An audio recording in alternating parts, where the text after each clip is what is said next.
Good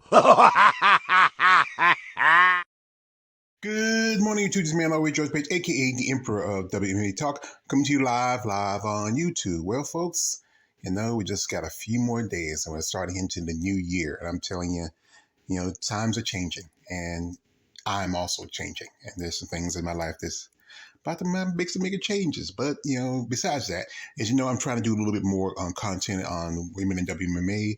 As you know, it's kind of going to be a little bit slow for me in the bodybuilding realm. A few things are popping up here and there. But like I said, I'm a big fan of these women in mixed martial arts. And like I said, they really represent the same as women in bodybuilding.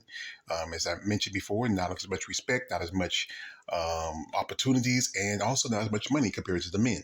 But you know what? That's why I try to use content and recognize these ladies. So anyway, you know this lady right here. This is Manon Firot. And Manon is from France, and she's been competing in UFC for the last couple of years. Now, Manon started out, like I said, in France. MMA wasn't very popular. It was pretty much practically illegal. I think just this year they legalized to have MMA fights. So she mostly was fighting out of the country, sometimes in around in Great Britain, where it's still popular at, and other countries and across the ocean. But like I said, she's got a pretty good record. She fought in many different tournaments and won quite a few and lost a few. And then her and her trainer, they started moving on to the next level for their career. And that's when she was part of the EFC, which is in South Africa. She was on the second season of The Fighter. It was kind of like the version of the Tough series, and this time was the women they were having, and they were fighting for opportunity to fight for in the AFC for the women's flyweight title. And I watched it a couple of times. It was pretty good. A great series. And Manon, she won the finals.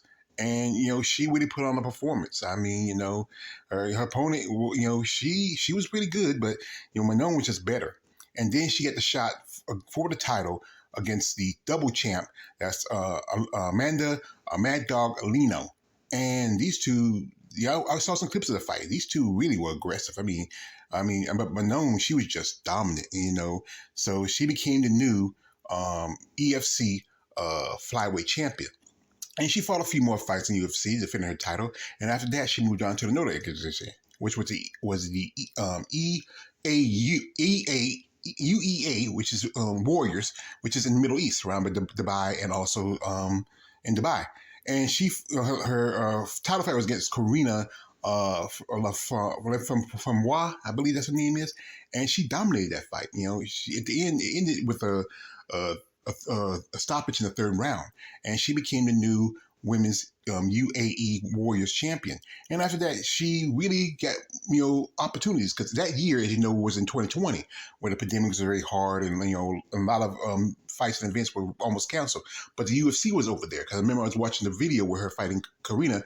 I heard that the guys mentioned that Khabib Nurmagomedov and Usman was there. I don't call him his first name anymore because I have respect for the man. But, she got the opportunity to move up after that fight and go on to the UFC, making a debut against, I think it was Veronica Macedo, and defeating her. And then the next fight was against Tabaricci from the LFA. Tabaricci is a strawweight. But like I said, hey, it's an opportunity to get in the UFC. A fight's a fight. And that fight, she is totally dominated this girl. I mean, I think at one point, I saw her grab her by the head and hit her in the face. Damn. That was a tough fight. And Tabitha, she just took a beating. But hey, and getting UFC. Then the next fight was against Mara Breno Silva. And I think it was probably one of the toughest fights she had. She didn't, put out Silva like she has her past opponents. But hey, say he gets to that next level, it gets tougher. Then she faced against Jennifer Maia, who's been in the game for a long time, who fought at the bantamweight. And, and that was probably one of her toughest fights too. I remember,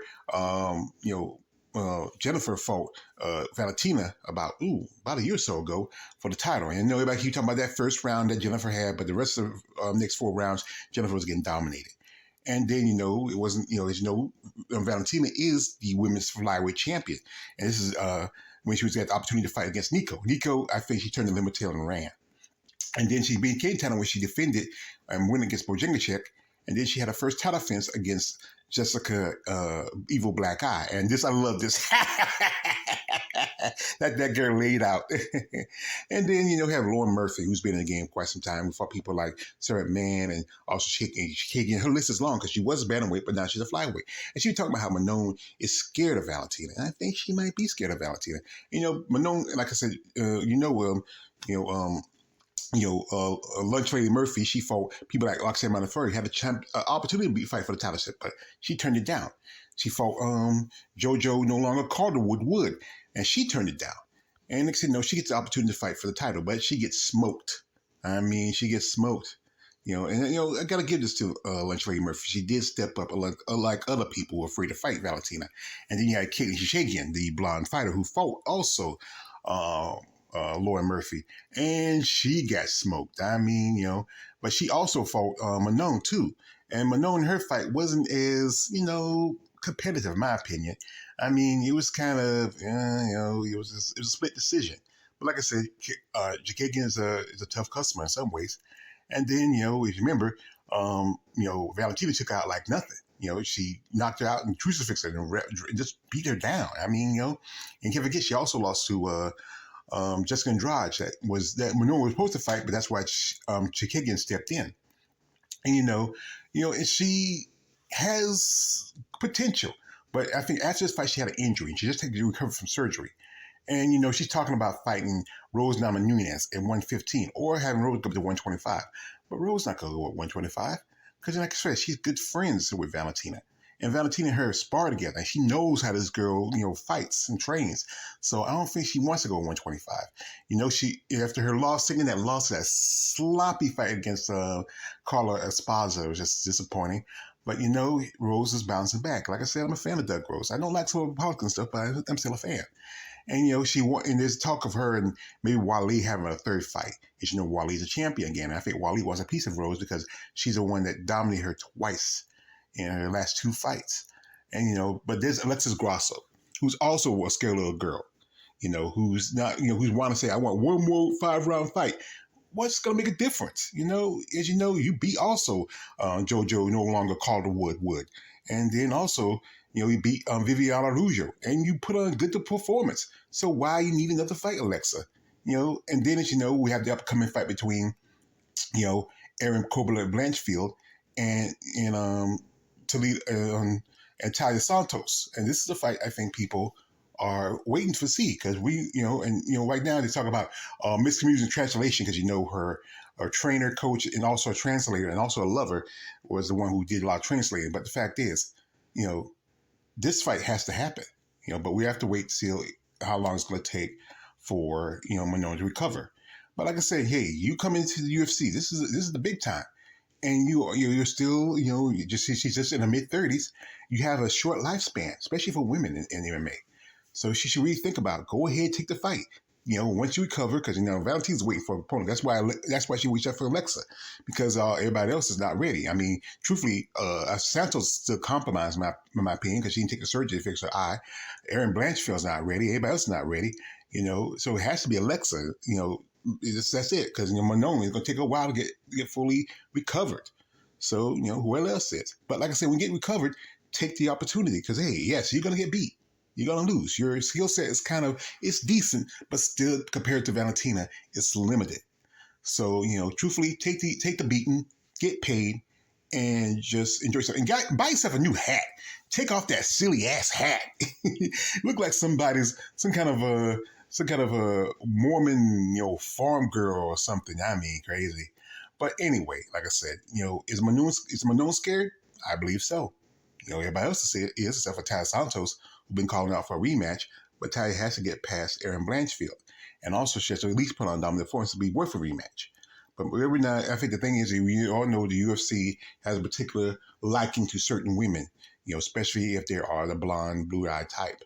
And that is Manon. I mean, the fight between her and Chikagian was an Aryan's fantasy. Two blonde women, fighting each other, one's French, one American. But, that's how it is. It's the old saying, the protection of the complexion. But like I said, Manon has to really step up. Once he recovers, maybe you take a soft touch fight. Maybe you and Alexa fight, or if she don't fight, or you should fight somebody else. I mean, depending. But like I said, this is gonna happen eventually. And like I said, like the Thanos said in the movie, um, you know, uh, Infinity War, it's eventually going to be inevitable. All right. So anyway, shout outs to out there to my brothers, the coach, Colin Bricker 99, WWE Addict, and also BJ and my sister Tay Brown. They really inspired me to make this content on MMA. Because like I said, they're the people who got me into this. And I appreciate the support and good luck to them. Anyway, this man always George Page, aka the Emperor of WMA Talk. Don't like, subscribe. I'm out.